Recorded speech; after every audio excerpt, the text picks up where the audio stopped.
Hey y'all, welcome back. Welcome to my channel. Probably two, because let's be real, I've not posted in like probably a year. Let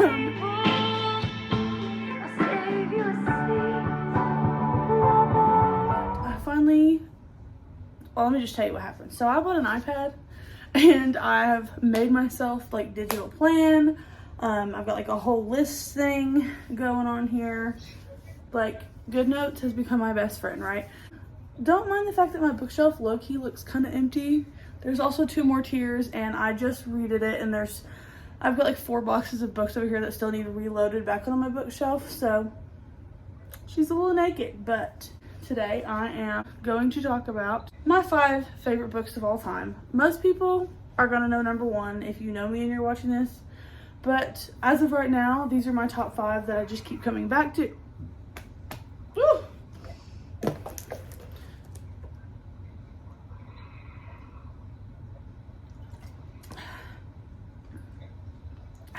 Anyways, I am going to just talk about you, show them, talk about them, and do it in order from 5 to 1. 3, 4, and 5 can be mixed up. I kind of picked them, but 1 and 2 are pretty solid in their standing. Starting with number 5, which I will never forget reading this book for the first time for my entire life. I was lucky enough to get an ARC. That would be Hook, Line, Sinker by the one and only Tessa Bailey. This is a signed copy. Love. Literally, I forgot this was in here. Love him. But it's signed. I love her so much. I bought this from the Books Are Magic, which I'm pretty sure she goes through a lot and does a lot of signings. And this was my ARC. I was so blessed to be able to get an ARC. I don't even remember how I got it, but absolutely so happy. If you don't know this book, it is the second in the series with It Happened One Summer, also by Tessa Bailey. This involves Hannah, who is Piper from the first book's sister, and Fox, who is Brendan from the first book's best friend, and they became friends in the first book, and you get little like snippets of them, so definitely read it first because it's just so good. I'm looking at myself and not the camera, so just bear with me. She ends up having to move back to this town, and she lives with Fox, and you know, it's the whole close proximity thing, and they're just literally so perfect, and it's just the perfect friendship to lovers. They're just so in love with each other, and they're just so perfect. And when I first read this book, it is happy ending, and it ends so perfectly, and it literally, like, I cried so hard out of just how like happy and good it made me feel. And I posted a TikTok about it, and Tessa saw it, and it made her cry, and it was just like one of the best things ever. So this book, just, I love this book so much. But there's number 5. Number 4 is another one of those books that I didn't expect to be obsessed with. So when I read it, I was just like, oh my gosh, like everyone was reading it at the time, and I was like, I've heard about it and blah blah blah. So it is Things We Never Got Over by Lucy Score. Please look at my tabs. I love this book so much. It's everything I love. A little bit of, not exactly enemies to lovers, but there's some like tension there. Small town, like the trauma backgrounds, like grumpy neighbor, and the girl is just, I relate to her so much. Naomi is the main character, and Knox, which is just a name I've become so obsessed with. Naomi runs away from her wedding to go to this town, which she ends up meeting Knox. Their first meeting, he literally walks in, first time that she has ever met this man, and he yells at her and tries to kick her out of the town, like the whole town. And she's just like, what the hell is your problem? And the bartender has kind of realized like what's going on. So basically she has an evil twin, and the town, including Knox, cannot stand her twin, but she does not realize that's why he's like mad until a little bit. And he's got this basset hound dog named Waylon, who is definitely the star of the book, by the way. And pretty much Naomi gets left with having to take care of her niece Waylay, who is, I love kids in books anyways 99% of the time, but she is my favorite kid in books. Literally adore her. She's so funny. She's so like mature for her age, and her mom is the evil twin. So there's that. And she is, as well as Naomi, puts Knox in his mother effing place, because this man is so grumpy, and he gets the whole, oh, you deserve better BS. BS is what it is. This is such a feel-good book. It is such a good book. And she's writing about some characters in this book, which is Knox's brother, and then I'm pretty sure she's writing about Knox and his brother's best friend, who, not gonna lie, I'm more excited for that than anything, but definitely this small town, grumpy, there's a dog, there's a cute kid, evil twin, like, read it. Look at my tabs. Are you kidding me? And Lucy's score. Lucy, I love you. She followed me on Instagram after I finished this book and posted about it, and I sat on the floor at work and cried about it. So, and look at the cover. Are you like joking right now? This is so pretty. Number 3. This is the only book in this series of 5 books that is from a series. And it is the last book in the Addicted Callaway series, Some Kind of Perfect. Oh my God. I'm not gonna cry. I literally adore this book and these characters. Oh my God. I love.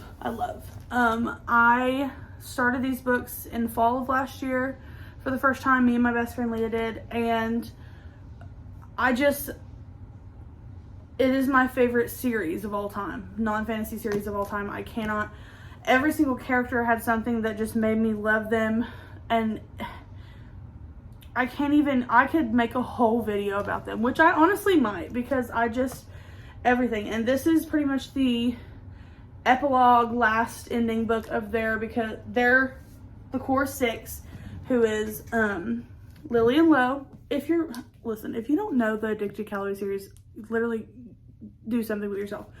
Lily and Lo, Connor and Rose, and Daisy and Reich.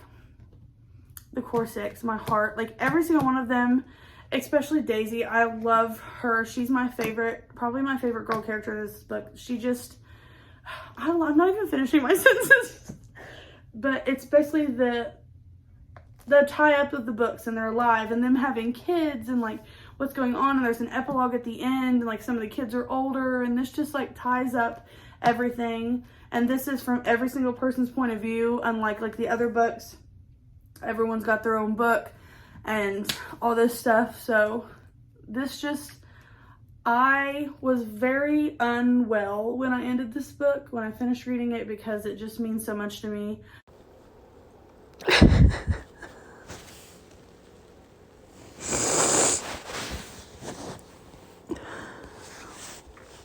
I'm planning on getting a tattoo for the sisters, and I have started my reread of the series, and I adore this book. I didn't want to put a series book in this, but I just can't. I love this book so much. I've read this one a couple times by itself. I can't. And I do want to read the kids series soon. I'm actually gonna reread these, and I need to read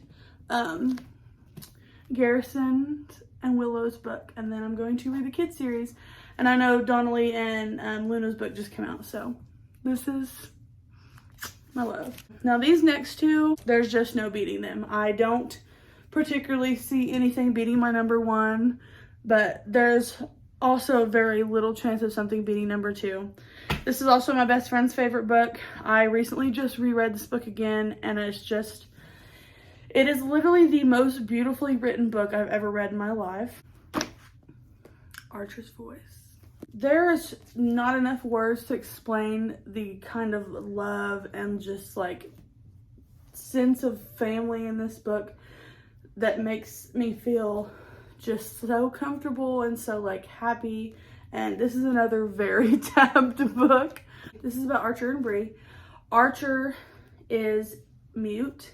I think that's the right term. He can hear, he cannot speak because of something that happened in his past. And because of that, no one really knows whether he's deaf or a lot of people like assume that he's dumb, and like he's got all these stereotypes and all this stuff thrown on him, and everyone thinks he's like weird, like a recluse. So he just kind of lives off by himself and doesn't really come out. Bree comes into town to get away because she used to vacation in this home, this like town when she was younger, so it's like home to her. She's running away from some problems, and she runs into Archer, and she starts like asking around about him. Well, then she ends up going to his house on accident, like her dog runs through. It's this whole big thing.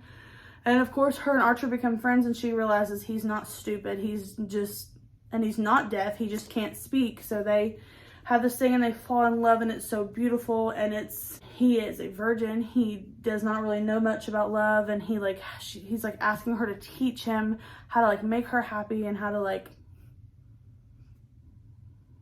you know. I literally recommend this book to every single person I've ever met in my life. Like, there's nobody in the world that shouldn't read this book, because there's no book I've ever read that has the most unconditional, pure love as there is in this book. And the epilogue, literally gotta cry. I can't. Archer's voice, Mia Sheridan. Now, if you're here and you know me, you already know the next book I'm about to pull up off this floor right now, because I'm sitting on the floor. If you don't, then welcome, because you're gonna hear me talk about this book for the rest of my life, because I love it and it is just everything to me. And that would be All Roads Leads Here by Mariana Zapata. I just got this version. This is the 7-year anniversary version from, I think, Bookworm Box. This is my signed version. The other one's signed too. And this is my OG copy, which is absolutely, I mean, this thing is, I've got sticky notes in here. I've got the freaking spines broken. Like, literally everything. I write in it. Like, this is my favorite book of all time.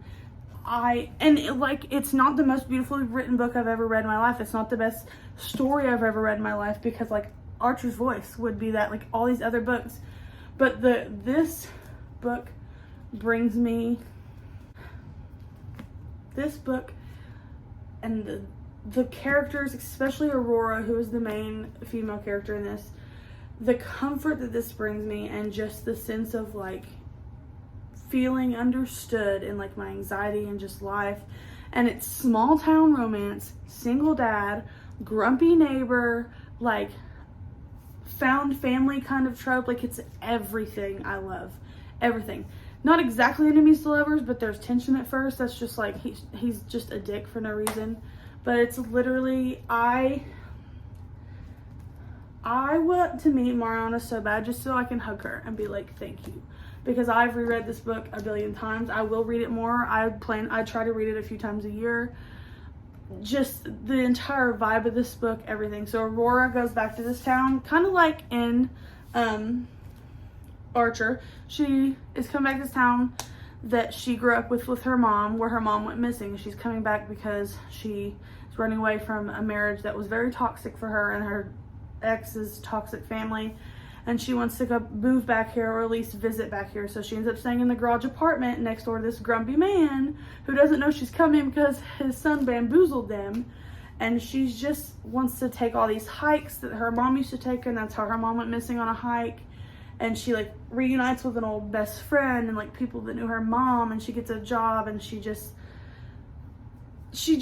is living her best life. And throughout this, Tobias Rhodes, love of my life, he starts to learn like she's not that bad. He starts to like become very protective over her, and he just like loves her. And it's just so good and like real, and there's no like miscommunication in the way that's like all this like other woman drama. There's no other woman drama. It's just like pure and no nonsense. And he's just like, when he finally admits he likes her, it's just like, he literally is like, don't take my kindness for not wanting to take you to bed. And I was like, this man is hot, he is grumpy, he is protective, he's beautiful, he is a single hot dad. And Aurora is a bad bitch, and she is just perfect, and she's everything. And I love her, and I love this book, and I want to move here, and I want to live there forever, and I want to find me a grumpy man. I love this book. This is my favorite book of all time. I will talk about this in more videos. Just be aware. I love this book. I love this book. I can't even say that enough. I want like every cover copy I can find, like different covers. This is my favorite cover, but still, like I can't. I'm gonna make a video about it, but in September my best friends are coming in town and we are going to get tattoos, which we tend to do every time they're here. And I'm going to get a tattoo for this book.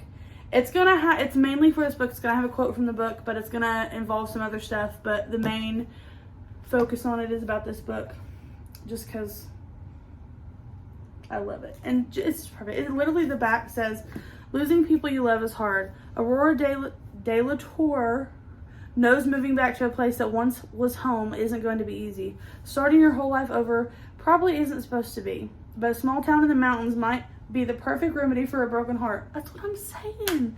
Checking out her landlord across the driveway just might be the cure too. I mean, like, does that not sound just like a dream? Like, come on. I love it. I love it. But that is my top 5 favorite books of all time, and I definitely just rambled. And if you made it this far, thank you so much. And if you have ideas, please comment them. Message me on Instagram. I have a bookstagram and a main Instagram. I'll put both right here. I'll link them in my bio, everything. Please subscribe. Follow me on all my things. DM me. I am so good at getting the DMs. Like I try to message everybody back. But yeah, thank you so much. And I will see you next time. Bye.